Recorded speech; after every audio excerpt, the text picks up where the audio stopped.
오다 H로는 잔인합니다. 하지만 이번 1174화의 잔인함은 피가 튀거나 팔이 잘리는 육체적인 고통이 아닙니다. 그것은 바로 순수한 악의 얼굴을 마주했을 때 느껴지는 생리적인 거부감, 바로 소름 그 자체였습니다. 여러분은 소모가 보여준 그 표정을 보셨습니까? 그것은 전쟁에서 승리한 장군의 미소가 아니었습니다. 그것은 마치 가장 맛있는 요리를 눈앞에 둔 포식자의 침 흘리는 얼굴, 비틀린 욕망의 결정체였습니다. 아이들이 절망하며 떨어지는 그 순간을 소모는 신의 짐벌이라고 부르지 않았습니다. 그는 그것을 최고의 감정, 즉 이모션이라고 불렀습니다. 오늘 우리는 원피스 역사상 가장 역겨운 신의 얼굴을 마주하게 될 것입니다. 여러분, 해적담에 다시 오신 것을 환영합니다. 이번 1174화는 단순히 엘바프 에피소드의 클라이맥스가 아닙니다. 이것은 오다 작가가 우리에게 던지는 아주 불쾌하고도 중요한 질문입니다. 과연 신이란 무엇인가? 우리는 지금까지 오로성을 그저 세계의 지배자, 정치적인 권력의 정점으로만 생각했습니다. 하지만 이번 화에서 드러난 소모의 본성은 그들이 정치인이 아니라 괴물이라는 사실을 명확히 합니다. 하늘을 가득 메운 니카 형태의 인공 생명체들이 거인족의 배와 구름바다를 무자비하게 파괴합니다.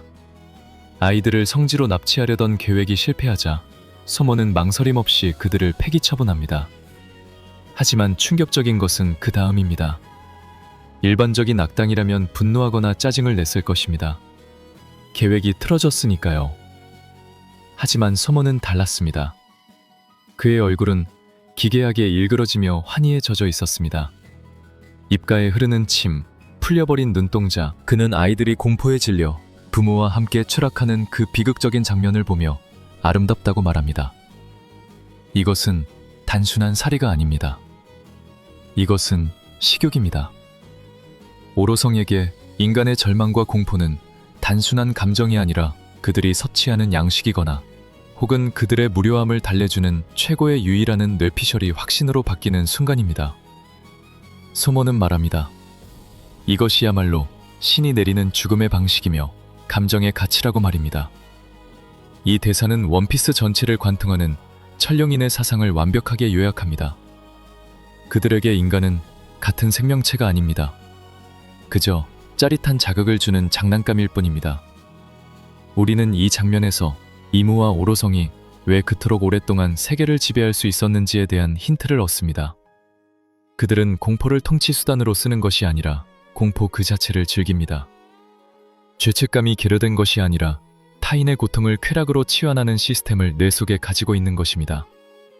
이것은 역대급 빌런의 탄생을 알리는 신호탄이자 앞으로 루피가 상대해야 할 적들이 인간의 범주를 아득히 넘어선 존재임을 보여주는 장치입니다. 하지만 오다 작가는 이 역겨운 어둠을 보여줌으로써 그 뒤에 이어질 빛을 더욱 눈부시게 만들 준비를 마쳤습니다. 소모가 아이들의 죽음을 비웃을 때 그 아래쪽 세상인 엘바프에서는 그 어떤 신화보다 더 위대한 인간의 드라마가 펼쳐지고 있었습니다. 가장 어두운 절망 속에서 피어난 거인족의 숭고한 선택, 바로 그 현장으로 내려가 보겠습니다. 지옥으로 떨어지는 순간 가장 밝게 빛난 것은 신의 권능이 아니라 어머니의 품이었습니다. 소모가 아이들의 죽음을 유의로 즐기고 있을 때 이 엘바프의 상공에서는 원피스 역사의 길이 남을 가장 비극적이고 숭고한 드라마가 펼쳐지고 있었습니다. 여러분은 이 장면에서 리플리와 쿨론의 짧은 회상이 무엇을 의미하는지 눈치채셨습니까? 과거의 회상 속에서 어린 쿨론은 전설의 로봇 에메트의 장난감을 소중히 쥐고 있었습니다. 그는 친구와의 결투에서 이겼지만 리플리는 아들에게 승리의 기쁨보다는 패자에 대한 자비를 가르쳤습니다. 강함이 전부인 거인족 전사의 세계에서 리플리가 가르친 것은 바로 인간성이었습니다. 그리고 지금 운명의 장난처럼 그 인간성이 시험받는 순간이 왔습니다. 하늘을 뒤덮은 인공 생명체들의 공격에 배와 구름바다조차 지탱하지 못하고 무너져 내립니다. 발밑은 까마득한 심연, 엘바프의 어둠 속으로 이어지는 지옥, 헬레임과도 같은 곳입니다. 어린 콜론의 눈에 비친 것은 죽음에 대한 원초적인 공포였을 것입니다. 하지만 그 순간 리플리는 망설이지 않았습니다. 그녀는 자신의 몸이 찢겨나갈지도 모르는 가시덤불과 잔해 속으로 몸을 던졌습니다. 이것은 단순히 부모가 자식을 구하는 클리셰가 아닙니다.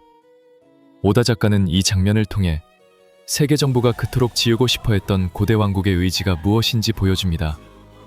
그것은 바로 타인을 위해 기꺼이 자신을 희생할 수 있는 마음, 압도적인 공포 앞에서도 꺾이지 않는 사랑입니다. 수모가 말한 감정이란 타인의 고통을 즐기는 사디즘이었지만 리플리가 보여준 감정은 죽음조차 초월하는 모성애였습니다. 더욱 소름 돋는 것은 그 뒤를 이은 오이모, 안주, 로드의 행동입니다. 그들은 각자 자신의 아이들을 향해 몸을 던졌습니다. 한 명의 영웅이 세상을 구하는 것이 아니라 평범한 부모들이 자식을 위해 지옥으로 뛰어드는 이 장면은 루피가 해방의 전사로서 지켜야 할 대상이 무엇인지 명확히 합니다. 그들은 서로의 손을 잡거나 아이를 품에 안은 채 어둠 속으로 사라졌습니다. 그들의 추락은 패배가 아니었습니다. 그것은 가장 높은 곳에 있는 가짜 신들에게 보내는 가장 강력한 저항이었습니다. 하지만 여러분, 여기서 우리는 한 가지 중요한 떡밥을 짚고 넘어가야 합니다. 그들이 떨어진 곳은 엘바프의 지하, 즉 언더월드입니다. 북유럽 신화에서 헬레임은 죽은 자들의 땅이지만 원피스 세계관에서 지하는 종종 진실이 숨겨진 장소로 묘사되곤 했습니다. 플로톤이 잠들어 있는 와노쿠니의 지하처럼 엘바프의 지하에도 고대 왕국의 비밀 혹은 아담의 뿌리가 닿아 있는 심연이 존재할 가능성이 높습니다. 부모들의 희생은 헛되지 않았을 것입니다. 그들이 아이들을 안고 떨어진 그곳에서 우리는 아마도 엘바프의 진정한 역사와 마주하게 될 것입니다. 하지만 그 진실이 드러나기 전 지상에는 아직 해결되지 않은 거대한 절망이 남아 있습니다. 신들이 인간을 비웃고 부모들이 지옥으로 떨어진 바로 그 순간 엘바프의 대지 자체가 분노한 듯 진동하기 시작했습니다. 그리고 마침내 신화 속에 잠들었던 진짜 괴물이 눈을 떴습니다. 절망의 끝에서 엘바프의 대지가 비명을 지르기 시작했습니다. 아이들이 지하로 떨어지고 부모들이 그 뒤를 쫓던 그 비극적인 순간, 지상에 남아있던 모든 존재들을 얼어붙게 만든 것은 서모의 웃음소리가 아니었습니다. 그것은 지각 변동이었습니다. 땅이 비집히고 하늘이 찢어지는 듯한 괴능과 함께 신화 속에서나 존재할 법한 압도적인 그림자가 엘바프를 덮쳤습니다. 여러분, 드디어 그가 깨어났습니다. 로키. 저주받은 왕자라고 불리던 그가 보여준 진짜 모습은 우리의 상상을 아득히 초월했습니다. 지금까지 원피스 세계관에서 용이라고 하면 우리는 카이도나 모모노스케와 같은 동양의 용, 즉 날개 없이 하늘을 날며 날씨를 조종하는 신비로운 존재를 떠올렸습니다. 하지만 로키는 달랐습니다. 그가 보여준 형상은 거대한 날개를 가진 검은 서양용이었습니다. 이것은 단순한 디자인의 차이가 아닙니다. 동양의 용이 현자나 수호신의 이미지를 가진다면 서양의 용은 파괴와 탐욕 그리고 절대적인 힘의 상징입니다. 게임 왕자의 게임에 나오는 드래곤과 잠자는 숲속의 미녀의 마녀가 변한 용을 섞어놓은 듯한 그야말로 재앙 그 자체인 비주얼입니다. 특히 주목해야 할 것은 그 압도적인 사이즈입니다. 현재 루피는 기어 5 상태, 그것도 거의 너까지 가능한 상태입니다. 카이도를 줄넘기 하듯 가지고 놀았던 그 거대한 루피가 지금 로키의 머리 위에서는 마치 작은 인형처럼 보입니다. 루피의 거의 너된 몸집이 로키의 뿔 하나 크기의 3분의 1밖에 되지 않는다는 사실은 로키가 가진 육체적인 스펙이 사왕 카이도조차 능가할 수 있다는 충격적인 떡밥을 던집니다. 그리고 그 거대한 용의 머리 위, 뿔 사이에는 루피와 함께 다람쥐 라그니르가 타고 있습니다. 이 구도는 소름 돋을 정도로 상징적입니다. 북유럽 신화에서 세계수 위그드라시를 오가며 메시지를 전달하는 다람쥐 라타토스크를 모티브로 한 라그니르, 그리고 태양신 니카의 힘을 가진 루피, 그리고 그들을 태운 엘바프의 파괴신 로키. 이것은 마치 세상의 끝 라그나로크를 시작하려는 3인조의 모습처럼 보입니다. 하지만 여기서 우리는 한 가지 의문을 가져야 합니다. 소모를 비롯한 오로성은 자신들을 천룡인, 즉 하늘을 달리는 용의 후예라고 칭합니다. 그런데 아이러니하게도 그들이 멸망시키려는 엘바프의 왕자가 진짜 용의 형상을 하고 나타났습니다. 이것은 우연일까요? 아니면 오다 작가가 의도한 거대한 모순일까요? 찰룡인이 그토록 집착하는 용의 힘, 펑크헤자드에서 베가펑크가 인공적으로 만들려 했던 그 서양용의 형상을 로키가 가지고 있다는 것은 로키야말로 찰룡인이 두려워하거나 혹은 그토록 원했던 완전한 생물일지도 모른다는 뇌피셜이 듭니다. 거대한 날갯짓 한 번으로 엘바프 전체에 돌풍을 일으키는 검은 용. 로피는 지금 이 괴물과 싸우는 것이 아니라 이 괴물과 함께 있습니다. 적의 적은 친구라는 말처럼 세계 정부라는 거대한 악 앞에서 최악의 문제아 두 명이 손을 잡은 것일까요? 하지만 여러분, 안심하기엔 이릅니다. 로키의 눈을 보십시오. 그 눈은 영웅의 눈이 아닙니다. 여러분이 이번 화에서 절대 놓치지 말아야 할 가장 소름돋는 디테일은 로키의 거대한 육체가 아닙니다. 그것은 바로 그의 눈동자입니다. 루피가 기어오 상태에서 보여주는 자유롭고 장난기 가득한 그 눈과는 정반대의 눈빛입니다. 로키의 눈은 초점이 풀려 있고 광기에 젖어 있으며 결정적으로 빅맘이 식타마리를 할 때 보여주었던 그 통제불능의 눈과 완벽하게 일치합니다. 이것은 단순한 우연이 아닙니다. 현재 엘바프에는 거인들을 세뇌시키는 금단의 기술 도미 리버시가 판을 치고 있습니다. 도리와 브로기조차 이 기술에 당해 꼭두각시가 되었습니다. 그렇다면 우리는 아주 무서운 뇌피셜을 하나 세울 수 있습니다. 과연 로키는 제정신으로 루피를 돕고 있는 것일까요? 아니면 그 또한 과거에 이미 도미 리버시의 실험 대상이었던 것일까요? 6년 전 로키가 아버지 하랄드를 살해하고 저주받은 왕자가 된 사건을 기억하십니까? 우리는 그저 로키가 힘에 취해 아버지를 죽였다고 생각했습니다. 하지만 이번 1174화에서 드러난 로키의 눈은 다른 이야기를 하고 있습니다.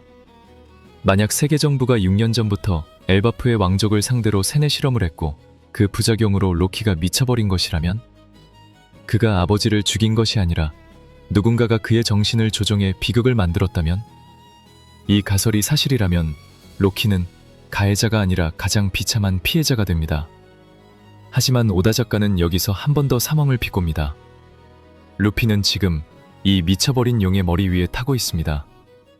이것은 루피가 로키를 완벽하게 제어하고 있다는 뜻이 아닙니다. 오히려 폭주하는 기관차 위에 올라타 핸들을 억지로 꺾고 있는 위태로운 상황에 가깝습니다. 로키의 눈이 보여주는 것은 이성이 아닌 본능 혹은 파괴 충동입니다. 그가 지금은 소모와 세계정부군을 향해 포효하고 있지만 그 분노의 방향이 언제 아군인 밀짚모자 일당이나 엘바프의 시민들에게 향할지 모릅니다. 이것이야말로 오다 작가가 설계한 진정한 긴장감입니다. 아군이 된 것 같지만 언제 타질지 모르는 시한폭탄. 로키의 힘은 신의 기사단조차 긴장하게 만들 만큼 압도적이지만 그 힘의 대가는 자아의 상실일 수도 있습니다. 전설의 악마의 열매가 주는 힘이 너무나 거대해서 사용자의 영혼마저 집어삼키는 것이라면, 로키는 지금 구세주가 아니라 세상을 멸망시킬 괴물로서 깨어난 것입니다. 그리고 이 혼란 속에서 가장 충격적인 떡밥이 하나 더 있습니다. 로키의 눈이 빅맘의 눈과 닮았다는 점. 이것은 빅맘의 과거, 즉 마덕 하르메를 잡아먹었던 그 식인 사건과도 연결될 수 있습니다. 거인족의 힘, 폭주하는 식욕, 그리고 통제불능의 광기.